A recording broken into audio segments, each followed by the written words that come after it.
zakon o malem delu, kot ga imamo pred sabo, je v bistvu nesprejemljiv zakon, zato ker v isti koš postavlja nekoga, ki je 40 let trdo delal, da si je zaslužil pokojnino,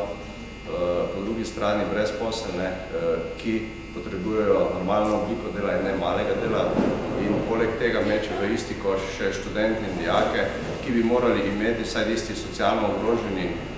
zagotovljeno, da lahko brezplačno, brez da delajo preko kakršnekoli oblike dela, normalno študirajo. Tako da mi seveda ne moramo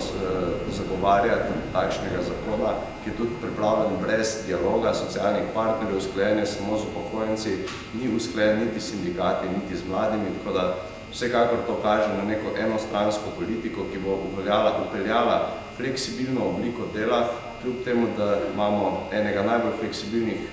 trgov že danes v celi Evropi, predvsem je to problem mladih.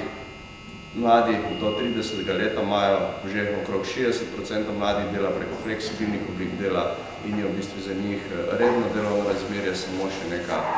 zgodba, ki so jo slišali od staršev. Tako da ne moramo pristati na to, da se v bistvu na nek način dolgoročno zmanjšujejo pravice